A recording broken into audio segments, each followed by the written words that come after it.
Hello friends, welcome back to my channel. This is Priyanka and this video is related to CTET and other competitive examinations. अगर आप CTET की तैयारी कर रहे हैं या फिर कोई भी competitive examinations की तैयारी कर रहे हैं तो हमारे स्टडी स्क्विज चैनल से आप जरूर जुड़िए, क्योंकि यहाँ पे मैं आपको डायरेक्ट एनसीईआरटी बुक कवर करा रही हूँ जो कोई भी एग्जाम के पॉइंट ऑफ व्यू से बहुत बहुत इंपॉर्टेंट है। साथ में मैं पेडागोजी सेशन भी लेके चल रही हूँ जो टेट्स की तैयारी कर रहे हैं।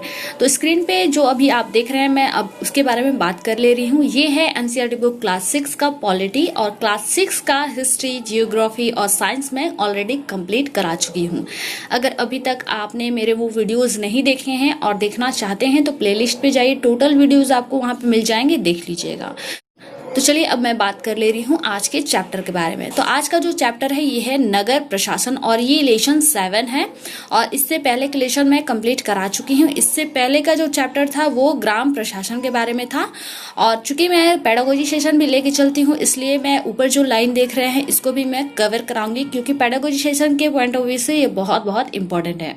तो स्टार्ट करने से पहले मैं इतना ही बोलूंगी, वीडियो पसंद आता है तो प्लीज इसे लाइक शेयर जरूर किया कीजिए। चैनल पे अगर नए होंगे तो आप इसे सब्सक्राइब कर लीजिएगा। तो चलिए स्टार्ट करती हूँ। एक गांव के मुकाबले शहर ज्यादा बड़ा और अधिक फैला हुआ होता है। शहर की गलियां ज्यादा चौड़ी होती है। यहाँ के बाजारों में ज्यादा भीड़ भाड़ होती है। पानी और बिजली की सुविधाएं होती है। अस्पताल होते हैं। यहाँ बहुत ज्यादा वाहन होते हैं और यातायात को नियंत्रित करना पड़ता है। क्या आपने कभी सोचा है कि यह सब इतने सुचारू रूप से कैसे चलता है? कौन सी संस्था इन सब के लिए जिम्मेदार होती है? कैसे निर्णय लिए जाते हैं? कैसे योजना बनाई जाती है? कौन लोग हैं जो यह सारा काम करते हैं? सीटेट में कैसे क्वेश्चन आएंगे या फिर कोई भी कॉम्पिटिटिव एग्जाम में कैसे क्वेश्चन आ सकते हैं? पूछ सकता है कि कोई भी चैप्टर को बच्चों में क्लास 6, 7, 8 कोई भी दे देगा। पॉलिटी की मैं बात कर रही हूँ कि पॉलिटी की बुक में स्टार्टिंग में कुछ लाइन दिए रहते हैं। उन लाइनों को देने का उद्देश्य क्या है? तो उद्देश्य हमारा दो ही बनता है कि ये चैप्टर स्टार्ट करने से पहले शिक्षक को ये लाइनें बच्चों को पढ़ानी पड़ती है, सुनानी पड़ती है, इसलिए क्योंकि इससे टीचर को भी कुछ पता चल जाता है कि हमें इस अध्याय में पढ़ाना क्या है और साथ में बच्चों को भी पता चल जाता है कि हम आज का जो चैप्टर है हम किस विषय पे चर्चा करने वाले हैं। तो यही उद्देश्य है इसका। क्वेश्चन में आ सकता है सीटेट में या फिर कोई भी टेट्स में, इसलिए मैं इसे कवर जरूर करा लेती हूँ। तो इससे आपको भी पता चल गया होगा कि गांव मोहल्ले में कौन उसकी साफ सफाई, बिजली, लाइट, सड़क निर्माण, ये सब का काम कौन करता है। तो नगर प्रशासन आज के चैप्टर में हम लोग यही बात करने वाले हैं। तो यहाँ पे चूंकि मैं हर एक वीडियो में आप लोगों को बता देती हूँ कि जो इम्पोर्टेंट होता है सिर्फ मैं उसी को कवर कराती हूँ। जो एग्जाम के पॉइंट ऑफ व्यू से इम्पोर्टेंट नहीं रहता है मैं उसे स्किप करते जाती हूँ। लेकिन अगर आपको पढ़ने की इच्छा है तो आप स्क्रीनशॉट लेते जाइए या फिर मुझे टेलीग्राम चैनल पे फॉलो कीजिए। स्टडी स्क्विज सर्च कीजिएगा, वहाँ पे मेरा चैनल आपको मिल जाएगा और PDF में डाल देती हूँ। फिलहाल अभी तो नहीं डाल पा रही हूँ क्योंकि कुछ प्रॉब्लम आ गई है तो इस कारण, लेकिन टोटल वीडियोज आपके एग्जाम के पहले PDF आपको जरूर मिल जाएंगे, वहां से आप नोट्स तैयार कर लीजिएगा। यहाँ पे हम आते हैं डायरेक्ट, आपको यहाँ पे मैं ले चलती हूँ जो एग्जाम के पॉइंट ऑफ व्यू से इंपॉर्टेंट है। फिलहाल मैं इसे छोटा कर दे रही हूँ, आप इसे स्क्रीनशॉट ले सकते हो। मैं इसे बिल्कुल छोटा कर दे रही हूँ, ठीक है। तो चलिए यहाँ पे हम लोग ले लेते हैं खाला बोली। यहाँ पे इस चैप्टर में जो स्टोरी दी गई है इसमें खाला है और कुछ बच्चे हैं। बच्चे जो है वो खाला से कुछ सवाल जवाब करते हैं, क्योंकि खाला जो है वो भी नगर निगम के अंतर्गत ही आती हैं। तो वे लोग यही प्रश्न पूछते हैं कि खाला आखिर ये सड़क कैसे बनती है, लाइट कैसे लगती है, कचड़े इकट्ठे होते हैं तो उसे कौन साफ करवाता है। तो इन सब की जो आंसर होती है वो खाला बच्चों को देती है। तो यही इस स्टोरी में दिया गया है, लेकिन हम लोग चूंकि इम्पोर्टेंट टॉपिक को ही कवर कर रहे हैं इसलिए मैं डायरेक्ट आपको यहाँ से स्टार्ट करा रही हूँ। तो खाला बोलती है यहाँ पे, तुम बिल्कुल सही कह रही हो। नगर निगम का काम यह सुनिश्चित करना भी है कि शहर में बीमारियां न फैले। इसको नोट डाउन करते जाइए, खास तौर पे टेट्स के लिए मैं बोल दे रही हूँ। नगर निगम का क्या काम है? शहर में बीमारियां न फैले। यह स्कूल स्थापित करता है, उसे चलाता है, यानी स्कूल जो बनते हैं नगर में वो नगर निगम ही बनवाता है, उसे चलाता भी है। शहर में दवाखाने, अस्पताल चलाते हैं और यह बाग बगीचे के रख रखाव भी करता है। यानी जितने आप देखे होंगे सड़क के किनारे पेड़ लगे हुए रहते हैं या फिर लगते हैं, वे सब नगर निगम का काम होता है। उन्होंने आगे जोड़ा, हमारे पुणे शहर में बहुत ही बड़ा शहर है। हमारा पुणे शहर जो है वो बहुत बड़ा शहर है। यहाँ नगर प्रशासन चलाने वाले संस्थान को नगर निगम कहते हैं। यानी नगर प्रशासन को जो चलाने वाली संस्थान होती है उसे नगर निगम कहते हैं। छोटे कस्बों में इसे नगर पालिका कहते हैं। यानी छोटे छोटे जो कस्बे होते हैं नगर निगम न कह के उन्हें नगर पालिका कहा जाता है, लेकिन वो दोनों एक ही हैं।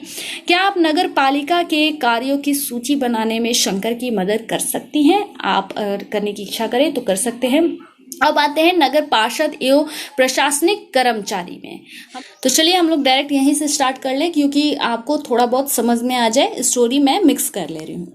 यास्मीन खाला, मुझे बहुत उत्सुकता हो रही है कि यह फैसला लेता कौन है और पार्क कहाँ बनाया जाए। जब आप नगर निगम में काम करती थी तो क्या ऐसे मजेदार निर्णय भी लेने पड़ते थे? रेहाना ने पूछा। रेहाना पूछ रही है खाला से। खाला ने जवाब दिया, नहीं रेहाना, मैं तो निगम के लेखा विभाग, जिसे हम लोग अकाउंट कहते हैं, में थी। बस लोगों की मासिक तनख्वाह की पर्चियां बनाती थी। तो हमें कहाँ से नोट करना है? यहाँ से, ठीक है। क्योंकि शहर का आकार बहुत बड़ा होता है, इसलिए नगर निगम को कई निर्णय लेने होते हैं। इसी तरह शहर को साफ रखने के लिए बहुत काम करना पड़ता है। ज्यादातर निगम पार्षद ही यह निर्णय लेते हैं कि अस्पताल या पार्क कहाँ बनेगा। यानी अस्पताल और पार्क बनाने का निर्णय कौन लेता है? तो नगर पार्षद। अब आती हूँ यहाँ पे। शहर को अलग अलग वार्डों में बांटा जाता है, ये भी नोट डाउन कीजिएगा, और हर वार्ड से एक पार्षद का चुनाव होता है। नगर निगम के कुछ निर्णय ऐसे होते हैं जो सारे शहर को प्रभावित करते हैं। तो अलग अलग वार्ड में शहर को बांटा जाता है और हर एक वार्ड से एक पार्षद का उसे चुना जाता है। नगर निगम को चूंकि कुछ अहम निर्णय भी लेने होते हैं जो सारे शहर को भी प्रभावित करते हैं। इतना तक आप लोगों को समझ में आ गया होगा। बात हूँ यहाँ से, ऐसे जटिल निर्णय पार्षदों के समूह द्वारा लिए जाते हैं, ठीक है। जो जटिल होते हैं, जो कठिन होते हैं, वो निर्णय जो है पार्षद द्वारा लिया जाता है, उनके जो समूह होते हैं। कुछ पार्षद मिलकर समितियां बनाती है जो विभिन्न मुद्दों पर विचार विमर्श करके निर्णय लेती है। उदाहरण स्वरूप, एक बस स्टैंड को बेहतर बनाना है या किसी भीड़ भाड़ वाले शहर का कचरा ज्यादा नियमित रूप से साफ करना है या फिर शहर के मुख्य नाले की सफाई करनी है। पार्षदों की समितियां ही पानी, कचरा जमा करने और सड़कों पर रोशनी आदि की व्यवस्था करती है। तो इस सबको आप स्क्रीनशॉट फिलहाल ले लेना है और फिर उसे नोट डाउन कर लेना है।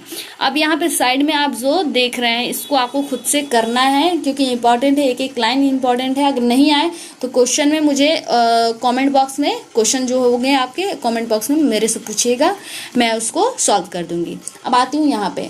जब एक वार्ड के अंदर की समस्या होती है तो वार्ड के लोग पार्षद से संपर्क करते हैं। उदाहरण के लिए, अगर बिजली के खतरनाक तार लटक कर नीचे आ जाए तो स्थानीय पार्षद बिजली विभाग के अधिकारियों से बात करने में मदद कर सकते हैं। जहां पार्षदों की समितियां एवं पार्षद विभिन्न मुद्दों पर निर्णय लेने का काम करते हैं, वहीं उन्हें लागू करने का काम आयुक्त यानी जो कमिश्नर होते हैं और प्रशासनिक कर्मचारी करते हैं। इसको भी नोट डाउन करते जाइएगा। आयुक्त और प्रशासनिक कर्मचारी की सरकार द्वारा नियुक्ति होती है, ये भी नोट डाउन कीजिएगा, जबकि पार्षद निर्वाचित होते हैं।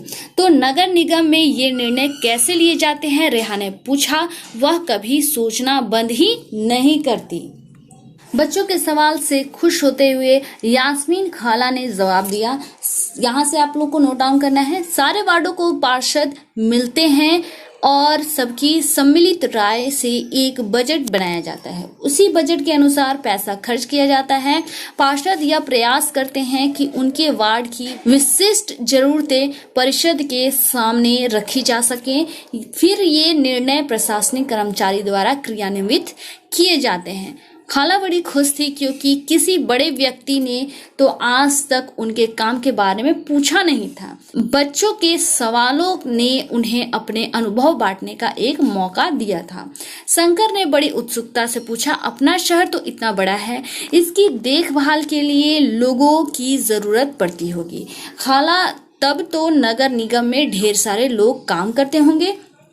वह अब तक क्रिकेट के मैच और अपने अधूरे ओवर की बात बिल्कुल भूल चुका था। तो चलिए अब मैं यहाँ पे आ जाती हूँ, यहाँ से इम्पोर्टेंट है। दरअसल शहर के काम को अलग अलग विभागों में बांट देते हैं, जैसे जल विभाग होता है, कचरा जमा करने का विभाग होता है, उद्यानों की देखभाल का विभाग, सड़क व्यवस्था का विभाग इत्यादि। मैं नगर निगम की सफाई विभाग में थी, खाला बोलती हैं। उसी के लेखा विभाग में हिसाब किताब का काम करती थी। खाला बड़े इत्मीनान से बता रही थी। फिर बच्चों के खाने के लिए रसोई से कबाब लाने चल पड़े। जहांगीर ने रसोई में खड़े खड़े तेजी से अपने कबाब खा लिए। फिर ऊंची आवाज में वहीं से बोला, यास्मीन खाला, नगर निगम जिस कूड़े कचरा को इकट्ठा करता है वह जाता कहाँ है? बाकी बच्चे अभी कबाब खा ही रहे थे। यास्मीन खाला ने बताना शुरू किया। इस सवाल का जवाब बड़े मजेदार है। जैसा कि तुम जानते हो कि कचरा लगभग हर गली में ही फैला रहता है। पहले हमारे पड़ोस का भी यही हाल था। चारों तरफ कूड़ा फैला रहता था। अगर कूड़े को इकट्ठा करके हटाया ना जाए तो मक्खियां भिनभिनाती रहती थी। आसपास के कुत्तों, चूहों का जमावड़ा हो जाता था। लोग इसकी बदबू से बीमार पड़ जाते हैं। एक और बुरी बात यह थी कि बच्चों ने गली में क्रिकेट खेलना छोड़ दिया था, क्योंकि उनके घर वालों को यही डर लगा रहता था कि गली में अधिक समय रहने से बच्चे बीमार पड़ जाएं। लोगों का विरोध यहाँ से भी इम्पोर्टेंट है, उसे मैं कवर करा रही हूँ। कि सबसे पहले मैं आ जा रही हूँ यहाँ पे भी इम्पोर्टेंट है। नगर निगम को पैसा कहाँ से मिलता है? इतने सारे काम करने के लिए बहुत सारा पैसा चाहिए। नगर निगम यह राशि अलग अलग तरीकों से इकट्ठा करता है। इस राशि का बड़ा भाग लोगों द्वारा दिए गए कर, जिसे टैक्स कहते हैं, से आता है। टैक्स द्वारा जितने हुए पैसे वो आते हैं। कर वह राशि है जो लोग सरकार द्वारा उपलब्ध कराई गई सुविधाओं के लिए सरकार को देते हैं। यानी जैसी फैसिलिटीज हमें सरकार देती है उसका टैक्स देना पड़ता है। तो वही सरकार इकट्ठा करके और वापस आपको प्रोवाइड करा देता है। आपको सड़क बनवा के, अस्पताल बनवा के, स्कूल्स जितने हैं ये सब बनवा के आपको दोबारा वो उपलब्ध करा देता है। यानी ये रिसाइकल होती रहती है। जिन लोगों के अपने घर होते हैं उन्हें संपत्ति कर देना होता है और साथ ही पानी एवं अन्य सुविधाओं के लिए भी कर देना होता है। जितना बड़ा घर उतना ज्यादा कर। निगम के पास जितना पैसा आता है उसमें संपत्ति कर से केवल 25 से 30% पैसा ही आता है। ये भी नोट डाउन कीजिएगा, सीटेट में क्वेश्चन आ सकता है। शिक्षा पर भी कर लगता है। अगर आप किसी दुकान या होटल के मालिक हैं तो उस पर भी कर देना पड़ता है। अगली बार जब आप सिनेमा देखने जाइएगा तो टिकट पर ध्यान से देखिएगा, हमें मनोरंजन के लिए भी कर देना पड़ता है। इस तरह अमीर लोग संपत्ति कर देते हैं, वही जनसंख्या का एक बड़ा हिस्सा सामान्य तरह के कर अधिक देता है। तो इसको नोट डाउन कीजिएगा, मैं इसे बिल्कुल छोटा कर दे रही हूँ। आप इसे स्क्रीनशॉट लेके और नोट डाउन कीजिएगा। खास तौर पे संपत्ति कर पे कितना लगता है तो 25 से 30%, और किस किस चीज पे हमें टैक्स देने पड़ते हैं तो उन सबको भी आप नोट डाउन कर लीजिएगा। मैं आती हूँ आपको डायरेक्ट वहां पे जहां पे हमारे लिए इम्पोर्टेंट है। इसमें भी कुछ इंपॉर्टेंट लाइनें हैं जिसे हम लोग कवर कर ले रहे हैं। यास्मीन खाला ने अपनी बात जारी रखी। मोहल्ले की औरतें इन सबसे बड़ी नाराज थीं। वे सलाह लेने मेरे पास आईं।